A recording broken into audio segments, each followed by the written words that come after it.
الحمدللہ الحمدللہ رب العالمین والصلاۃ والسلام علی سید المرسلین اما بعد فاعوذ باللہ من الشیطان الرجیم بسم اللہ الرحمن الرحیم السلام علیکم ورحمۃ اللہ وبرکاتہ۔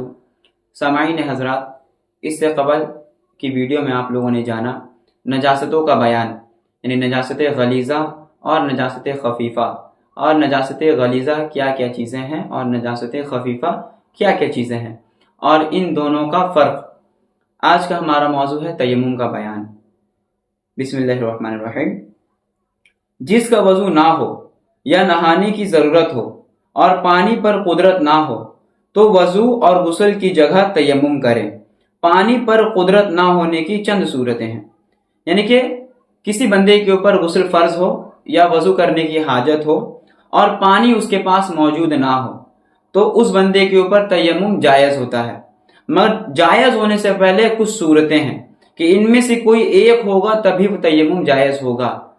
یہ کچھ چند صورتیں ہیں، انشاءاللہ بتاتے ہیں۔ پہلی صورت یہ ہے کہ ایسی بیماری ہو کہ وضو یا غسل سے اس کے بڑھنے یا دیر میں اچھا ہونے کا اندیشہ ہو، چاہے اس نے خود آزمایا ہو کہ جب وضو یا غسل کرتا ہے تو بیماری بڑھتی ہے، یا کسی مسلمان پرہیزگار قابل حکیم نے کہہ دیا ہو کہ پانی نقصان کرے گا تو تیمم جائز ہے۔ پہلی صورت سمجھ میں آ رہی ہے کہ ایسی بیماری لاحق ہے کہ پانی کے کانٹیکٹ میں آنے سے وہ بیماری بڑھ جائے گی یا وہ بیماری دیر سے ٹھیک ہوگی، تو اس صورت میں ہم کیا کریں گے؟ تیمم کریں گے۔ اور یقین کس پہ ہوگا کہ خود آزمائے ہیں ہم اس سے پہلے، یا کسی قابل حکیم مسلمان نے کہا ہو کہ وہ حکیم جو ہے قابل ہونا چاہیے اور مسلمان ہونا چاہیے۔ پہلی بات یہ کہ ہاں بابو، اگر تم پانی کے کانٹیکٹ میں نہاؤ گے تو تمہارا جو ہے یہ بیماری اور دیر سے ٹھیک ہوگا یا اور بڑھ جائے گا یا اور خراب ہو جائے گا، تو ہم تیمم جائز ہو جائے گا۔ مسئلہ محض خیال بیماری بڑھنے کا ہو تو تیمم جائز نہیں۔ یوں ہی کافر یا فاسق یا معمولی طبیب کے کہنے کا اعتبار نہیں کہ صرف خیال ہے، ذرا سا بخار ہے، نہائیں گے تو بڑھ جائے گا نہ کیا وغیرہ، اس خیال میں تیمم جائز نہیں ہوگا۔ یا کوئی فاسق یا کوئی کافر یا عام معمولی سے کوئی ڈاکٹر کہہ دے کہ بخار زیادہ ہے، نہانا مت ورنہ بڑھ جائے گا، تمہارا طبیعت خراب ہو جائے گا اور زیادہ، تو اس پہ اعتماد نہیں کیا جائے گا۔ مسئلہ بیماری میں اگر ٹھنڈا پانی نقصان کرتا ہے اور گرم نقصان نہ کرے تو گرم پانی سے وضو اور غسل ضروری ہے، تیمم جائز نہیں۔ یعنی بیماری کی حالت میں ٹھنڈا پانی نقصان کرتا ہے مگر گرم پانی سے وضو کرنے میں یا غسل کرنے میں کوئی حرج نہیں ہے، تو گرم پانی سے غسل یا وضو کریں گے، تیمم جائز نہیں ہوگا۔ آگے ہاں، اگر ایسی جگہ ہو کہ گرم پانی نہ مل سکے تو تیمم کریں۔ کوئی ایسی جگہ موجود ہے کہ گرم پانی نہیں مل سکتا، جیسے ہاسپٹل وغیرہ میں موجود ہے یا کسی بھی جگہ پہ مطلب کوئی ایک پرابلم ہو کہ گرم پانی نہ مل سکتا ہو، تو وہاں پر کیا کریں گے؟ تیمم کر کے نماز پڑھ لیں گے۔ آگے یوں ہی اگر ٹھنڈے وقت میں وضو یا غسل نقصان کرتا ہے اور گرم وقت میں نقصان نہیں کرتا تو ٹھنڈے وقت تیمم کرے، پھر جب گرم وقت آئے تو آئندہ کے لیے وضو کر لینا چاہیے۔ جو نماز اس تیمم سے پڑھ لی اس کے اعادہ کی حاجت نہیں۔ اسی طرح ایک اور مسئلہ آگے آ رہا ہے کہ ٹھنڈی کے وقت میں اگر ٹھنڈا پانی نقصان کر رہا ہے تو اس وقت کیا کریں گے؟ تیمم سے نماز پڑھ لیں گے، مگر موسم میں بدلاؤ بھی آتا ہے۔ اسی دن کیا ہوا، دوپہر کے وقت میں ٹھنڈی کم ہو گئی، ہلکا گرمی ہو گیا، جو ابھی عام ہو چکا ہے یہ بات۔ تو جب موسم تبدیل ہوا ہے، جب موسم گرم ہو گیا ہے اور پانی نارمل ہو گیا ہے، تب ہم کیا کریں گے؟ وضو کریں گے، اور جو نماز تیمم کے ساتھ پڑھ چکے ہیں اس نماز کو دہرانے کی ضرورت نہیں ہے۔ سمپل سے بس یہی مسئلہ تھا۔ آگے اگر سر پر پانی ڈالنا نقصان کرتا ہے تو گلے سے نہائے اور پورے سر کا مسح کرے۔ بالکل آسان ہے کہ سر پر پانی ڈالیں گے تو نقصان ہوگا ٹھنڈا پانی، تو ہم کیا کریں گے؟ گلے سے نہائیں گے اور پورے سر کا مسح کر لیں گے، یعنی پورے سر پہ ہاتھ پھیر لیں گے جس طرح سر کا مسح کرتے ہیں اور چہرے پر۔ مسئلہ اگر کسی خاص عضو میں پانی نقصان کرتا ہے اور باقی میں نہیں تو جس میں نقصان کرتا ہے اس پر مسح کرے اور باقی کو دھوئے۔ یعنی کوئی ایسا چوٹ لگا ہے یا کوئی خاص حصے میں بیماری ہوئی ہے تو اس خاص حصے میں پانی لگے گا تو وہ حصہ خراب ہو جائے گا یا اور بڑھ جائے گا، تو اس خاص حصے کو نہیں دھوئیں گے. یعنی مان لیجیے مثال کے طور پر میرے ہاتھ میں چوٹ لگا ہوا ہے یا میرے ہاتھ میں کسی قسم کی بیماری ہو گئی ہے جو پانی کے کانٹیکٹ میں آنے سے اور بڑھ جائے گی یا دیر سے ٹھیک ہوگی، تو ہم ہاتھ کو نہیں بھیگائیں گے، گیلا نہیں کریں گے، باقی پورے بدن میں پانی سے دھوئیں گے، غسل بھی کریں گے اور وضو بھی کریں گے سوائے ہاتھ کے، کیونکہ اس میں بیماری ہے تو اسے کیا کریں، صرف ہاتھ کو مسح کر لیں گے. سمپل سا. آگے آتے ہیں. زخم کے اگر کسی عضو پر مسح بھی نقصان کرتا ہے تو اس عضو پر کپڑا ڈال کر اس پر مسح کریں. اور کھل کر بات آ گئی کہ جو زخم لگا ہے یا جو بیماری ہے اس پر ہاتھ پھیرنے سے بھی نقصان ہوگا تو اس جگہ پر کپڑا رکھ دیں گے اور اس کپڑے کے اوپر ہاتھ پھیر لیں گے. سمپل سا ہے. آگے آئیں گے. مسئلہ زخم کے کنارے کنارے جہاں تک پانی نقصان نہ کرے پٹی وغیرہ کھول کر دھونا فرض ہے. ہاں اگر پٹی کھولنے میں نقصان ہو تو پٹی پر مسح کرے. یعنی کہ کوئی زخم ہے اس کو مرہم پٹی کیا ہوا ہے تو جہاں تک پانی پہنچا سکتے ہیں پٹیوں کے کنارے تک پانی پہنچائیں گے. نہیں پہنچا سکتے ہیں تو کوئی مسئلہ نہیں ہے. ہاں اگر زخم تھوڑا رعایت کرتا ہے تو پٹی کھول کر ہم مسح کریں. اگر نقصان کرے گا تو پٹی کے اوپر ہی ہم ہاتھ پھیر لیں گے، مسح کر لیں گے، اور کوئی بڑا مسئلہ نہیں ہے. آگے دوسری صورت یہ ہے کہ وہاں چاروں طرف 1 میل تک پانی کا پتہ نہیں تو تیمم جائز ہے. چاروں جانب 1 میل تک، 1 میل مراد 1.6 کلومیٹر یعنی 1600 میٹر تک چاروں جانب، پشچم کی جانب، پورب کی جانب، اتر کی جانب، دکن کی جانب قحط پڑا ہوا ہے علاقے میں کہ کہیں پانی موجود ہی نہیں ہے، اور تلاش کرنے پر 1 میل آگے، 1 میل پیچھے، 1 میل دائیں طرف، 1 میل بائیں طرف پانی نہیں ملا یا پانی نہیں ملے گا، بالکل یقین ہے قحط پڑا ہوا ہے، تب اس صورت میں تیمم جائز ہے. مسئلہ اگر یہ گمان ہو کہ 1 میل کے اندر پانی ہوگا تو تلاش کر لینا ضروری ہے، بلا تلاش کیے تیمم جائز نہیں. یعنی کہ یہ گمان ہے، ایک یقین ہے کہ ہو سکتا ہے پانی مل جائے، ایک امید ہے کہ پانی مل جائے 1 میل کے اندر، تو پہلے تلاش کرنا ضروری ہے. بغیر تلاش کیے تیمم جائز نہیں ہوگا. بلا تلاش کیے تیمم کر کے نماز پڑھ لی اور تلاش کرنے پر پانی مل گیا تو وضو کر کے نماز کا اعادہ لازم ہے، اور اگر نہ ملا تو ہو گئی. یعنی کہ 1 میل تک پانی تلاش ہم کیے نہیں. سمجھ میں آ رہا ہے نا مسئلہ ہے. ایسا نہیں ہے کہ میرے گھر میں پانی نہیں ہے، بغل کے گھر میں پانی ہے، میرے گھر میں تو پانی نہیں ہے بھائی تیمم کر لیتے ہیں، یہ مسئلہ نہیں ہے. 1 میل تک چاروں جانب یعنی کہ 1.6 کلومیٹر 1600 میٹر تک چاروں جانب آپ کو دیکھنا پڑے گا. 1600 میٹر آگے پیچھے دائیں بائیں کھوجن تلاش کرنا پڑے گا.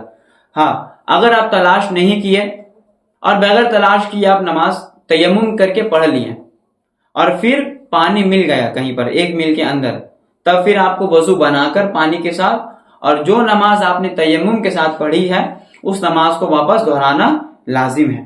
آگے نماز پڑھتے میں کسی کے پاس پانی دیکھا اور گمان غالب ہے کہ مانگنے سے دے دے گا تو نماز توڑ کر پانی مانگ لے. یعنی کہ ہم نماز پڑھ رہے تھے تیمم کر کے اور سامنے سے یا کہیں سے بھی ہمیں سمجھ میں آیا، نظر آیا کہ کوئی پانی لے کر جا رہا ہے اور غالب گمان ہے کہ مانگیں کہ وہ بندہ وضو کرنے کے لیے پانی دے دے گا تو پانی مانگ لیں گے نماز توڑ کر. تیسری صورت یہ کہ اتنی سردی ہو کہ نہانے سے مر جانے یا بیمار ہونے کا قوی یعنی مضبوط اندیشہ ہو اور نہانے کے بعد سردی کے نقصان سے بچنے کا کوئی سامان بھی نہ ہو تو تیمم جائز ہے. تیسری صورت ایک دم آسان ہے کہ سردی اتنی زیادہ ہے کہ نہائیں گے تو گمان ہے مر جائیں گے یا پھر بہت زیادہ بیمار پڑ جائیں گے، اور نہانے کے بعد گرمی حاصل کرنے کا کوئی ذریعہ بھی نہیں، کوئی موٹا رجائی بھی نہیں ہے، کوئی کمبل وغیرہ بھی نہیں ہے، یا کوئی بند روم بھی نہیں ہے، کمرہ بھی نہیں کہ جس میں جا کر گرمی حاصل کر سکے، تو اس صورت میں کیا ہے تیمم کر کے نماز پڑھ سکتے ہیں. چوتھی صورت ہاں یہ ہے جنگل میں ڈول رسی نہیں کہ پانی بھرے تو تیمم جائز. یعنی کسی علاقے میں ہے، کسی سنسان علاقے میں ہے جہاں پر کنواں تو موجود ہے مگر کنویں سے پانی نکالنے کے لیے رسی موجود نہیں ہے تو تیمم جائز ہے۔ آگے آتے ہیں، یہ چھٹی صورت یہ ہے، پیاس کا خوف ہو، یعنی پانی تو ہے لیکن اگر اس پانی کو وضو یا غسل میں خرچ کرے گا تو یہ خود یا دوسرا مسلمان یا اس کا دوسرے مسلمان کا جانور، چاہے وہ جانور کتا ہی کیوں نہ ہو، پیاسا رہ جائے گا، اور یہ پیاس خواہ ابھی موجود ہو یا آگے چل کر ہوگی کہ راہ ایسی ہے کہ دور تک پانی کا پتہ نہیں تو تیمم جائز ہے۔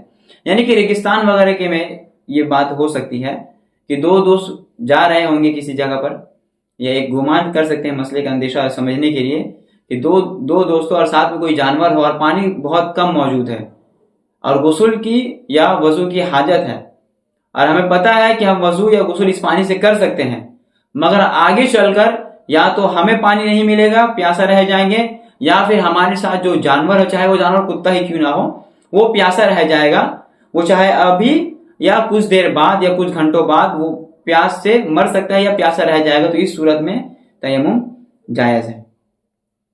آگے مسئلہ، بدن یا کپڑے پر اتنی نجاست ہے کہ جتنی نجاست کے ہوتے ہوئے نماز جائز نہیں، اور پانی صرف اتنا ہے کہ چاہے وضو کرے یا نجاست دور کرے تو پانی سے نجاست دھوئے اور پھر دھونے کے بعد تیمم کرے، پاک کرنے سے پہلے تیمم نہ ہوگا، اگر پہلے کر لیا ہے تو پھر کرے۔ یہاں ایک مسئلہ آیا جو نجاستوں کا بیان ہم بتا کے گئے، نجاست غلیظہ اور نجاست خفیفہ۔ یہاں پر اس کا ایک چھوٹا سا بات مسئلہ لکھا ہے کہ بدن یا کپڑے میں ایسا نجاست لگا ہے، نجاست غلیظہ یا خفیفہ، جس کا بدن یا کپڑے میں لگے ہوتے ہوئے نماز نہیں ہوگی، اور پانی اتنا ہی موجود ہے کہ چاہے ہم اس نجاست کو دھو لیں، گندگی کو صاف کر لیں، یا ہم وضو کر لیں یا غسل کر لیں، تو ہم کیا کریں گے؟ پہلے نجاست کو دھو لیں گے پانی سے، اور پھر غسل کے لیے یا وضو کے لیے تیمم کر لیں گے۔ ہاں، اگر نجاست کو دھونے سے پہلے ہم تیمم کر لیے یا پھر غسل کا یا وضو کا تیمم کر لیے تو ہمیں پہلے کپڑے کو دھونا پڑے گا، پھر تیمم کرنا پڑے گا۔ آگے 8ویں صورت یہ ہے کہ پانی تلاش کرنے میں قافلہ نظر سے غائب ہو جائے گا یا ریل چھوٹ جائے گی تو تیمم جائز ہے، کہ نماز پڑھنے کے لیے وقت کم بچا ہوا ہے اور اسٹیشن میں اتر کر وضو بنانے کے لیے جائے گا تو ریل چھوٹ جائے گا، تو اس صورت میں وہ بندہ تیمم کر کے نماز پڑھ سکتا ہے۔ 9ویں صورت، یہ گمان کہ وضو یا غسل کرنے میں عیدین کی نماز جاتی رہے گی یعنی چھوٹ جائے گی تو تیمم جائز ہے، خواہ یوں کہ امام پڑھ کے فارغ ہو جائے گا یا زوال کا وقت آ جائے گا، دونوں صورتوں میں تیمم جائز ہے۔ یعنی عید کی نماز پڑھنے کے لیے جا رہا تھا بندہ، کسی صورت میں دیر ہو گیا اور وضو کی حاجت ہوئی اور وقت اتنا قلیل بچا ہے کہ عید کی نماز چھوٹ جائے گی، یا اس طرح کہ امام جو ہے سلام پھیر کر نماز ختم کر دیں گے، تو اس صورت میں نماز پانے کے لیے کیا کریں گے؟ تیمم جائز ہو جائے گا۔ آگے، اگر یہ سمجھے کہ وضو کرنے میں ظہر یا مغرب یا عشاء یا جمعہ کی پچھلی سنتوں یا چاشت کی نماز کا وقت جاتا رہے گا تو تیمم کر کے پڑھ لے، بالکل آسان ہے۔ آگے بڑھتے ہیں۔ 10ویں صورت، یہ کہ آدمی میت کا ولی نہ ہو اور ڈر ہو کہ وضو کرنے میں نماز جنازہ نہ ملے گی تو تیمم جائز ہے۔ یعنی کہ کسی جنازے کی نماز پڑھنے کے لیے ولی نے اجازت دے دی، یعنی اس کے قریب نے، بیٹے نے یا بھائی نے یا باپ نے اجازت دے دی ہے کہ جنازے کی نماز پڑھا دی جائے، اور جنازے کی نماز شروع ہو گئی ہے۔ اب اگر وضو کرنے جائیں گے تو جنازے کی نماز چھوٹ جائے گی، تو اس صورت میں کیا کریں گے؟ تیمم کر کے جنازے کی نماز میں شامل ہو جائیں گے۔ آگے، مسجد میں سو گیا اور نہانے کی ضرورت ہو گئی تو آنکھ کھلتے ہی جہاں تھا وہیں فوراً تیمم کر کے نکل آئے، دیر کرنا حرام ہے۔ یعنی کہ اعتکاف کا نیت کر کے مسجد میں رہا اور اسی رات غسل فرض ہو گیا، یعنی کہ نائٹ فال ہو گیا، منی خارج ہو گیا، تو غسل فرض ہو گیا مسجد میں۔ اور اس سے پہلے والی ویڈیو میں بتا چکے ہیں کہ بے غسل یعنی جس کے اوپر غسل فرض ہے اس کا مسجد میں داخل ہونا ہی حرام ہوتا ہے، نماز پڑھنا وغیرہ تو بہت دور کی بات ہے، اس کا مسجد میں داخل ہونا ہی حرام ہے، پہلے کی ویڈیو میں یہ باتیں بتائی جا چکی ہیں۔ تو کوئی بندہ اعتکاف کی نیت سے مسجد میں ٹھہرا ہوا تھا، رات کو سویا اور نائٹ فال ہو گیا، منی نکل گیا، غسل فرض ہو گیا، تو اب جیسے ہی آنکھ کھلے فوراً تیمم کرے غسل کا اور وضو کا اور مسجد سے باہر نکل آئے، دیر کرنا حرام ہے۔ آگے مسئلہ، قرآن مجید چھونے کے لیے یا سجدہ تلاوت یا سجدہ شکر کے لیے تیمم جائز نہیں جبکہ پانی پر قدرت ہو، یعنی کہ قرآن مجید چھونے کے لیے یا پھر سجدہ تلاوت کرنے کے لیے یا سجدہ شکر کرنے کے لیے تیمم جائز نہیں جبکہ پانی ہمارے پاس موجود ہو۔ آگے، وقت اتنا تنگ ہو گیا کہ وضو یا غسل کرے گا تو نماز قضا ہو جائے گی، نماز قضا ہو جائے گی، یعنی فرض کی تکبیر تحریمہ کا وقت بھی نہ ملے گا تو چاہیے کہ تیمم کر کے نماز پڑھ لے اور پھر وضو یا غسل کر کے اعادہ کرنا لازم ہے۔ یعنی کہ ظہر یا عصر کا وقت ایک دم قلیل تھا، 2 سے 3 منٹ ہی باقی تھا، اور یہی گمان تھا کہ وضو کرنے جائیں گے تو وقت ختم ہو جائے گا، یعنی اتنا وقت بھی نہیں بچے گا کہ ہم نیت باندھ کر اللہ اکبر کہہ کے نیت باندھ، یعنی تکبیر تحریمہ ہم کہہ لیں۔ تو اگر اتنا وقت بھی نہ ہو، 1 منٹ یا 2 منٹ ہی بچا ہو نماز میں، تو تیمم کر کے فوراً نماز میں داخل ہو جائے اور نماز سے فارغ ہونے کے بعد وضو کر کے اس نماز کو دوبارہ دہرا لے۔ اس سے ریلیٹڈ انشاءاللہ آگے ایک اور مسئلہ آنے والا ہے، تو جب وہ مسئلہ آئے گا اس بات کو دوبارہ ہم ریپیٹ کر کے اسے پورا کر دیں گے انشاءاللہ۔ آگے مسئلہ، آخری مسئلہ ہے، اتنا پانی ملا جس سے وضو ہو سکتا ہے اور نہانے کی ضرورت ہے تو اس پانی سے وضو کر لینا چاہیے اور غسل کے لیے تیمم کرے، یعنی تیمم کے لیے الگ اور غسل کے لیے الگ نہیں ہوتا ہے، یعنی تیمم جو ہوتا ہے غسل اور وضو کے لیے الگ الگ نہیں ہوتا ہے، غسل اور وضو دونوں ایک تیمم سے ہو جائے گا۔ جب انشاءاللہ تیمم کا طریقہ اور تیمم کے فرائض بتائیں گے اس سے آگے آنے والی ویڈیو میں، تو اس میں آپ لوگوں کو اس کا پتہ لگ جائے گا۔ ابھی جو مسئلہ بتائیں وہ یہ تھا کہ پانی اتنا ہی موجود ہے کہ یا تو ہم غسل کر سکتے ہیں یا تو ہم وضو کر سکتے ہیں، یعنی میرے اوپر غسل فرض تھا تو وضو بھی ہمیں کرنا ہوگا نا، جب غسل فرض ہوا تو وضو بھی لازم ہو گیا، تو یا اتنا پانی ہے کہ ہم غسل کریں یا اتنا پانی ہے کہ ہم وضو کریں، تو ہم کیا کریں گے، اس پانی سے وضو کر لیں گے اور غسل کے لیے تیمم کر لیں گے۔ تیمم جائز ہونے کے لیے یہ چند صورتیں تھیں کہ ان میں سے کوئی ایک بھی آپ کے لائق ہوگا یا آپ ان میں سے کسی ایک میں بھی شامل ہوں گے تو آپ کے اوپر تیمم جائز ہوگا۔ اگر آپ ان میں سے کسی ایک میں بھی شامل نہیں ہیں، یعنی آپ بالکل درست ہے، آپ کے پاس پانی پر بھی قدرت ہے، آپ کو کوئی بیماری بھی نہیں ہے، آپ کو کوئی چوٹ وغیرہ بھی نہیں لگا ہے، پانی پر قدرت بھی ہے، تو تیمم جائز نہیں ہوگا، آپ کو وضو ہی کرنا پڑے گا۔ اب انشاءاللہ تیمم کا طریقہ اور تیمم کا فرائض انشاءاللہ آنے والی ویڈیو میں بتایا جائے گا۔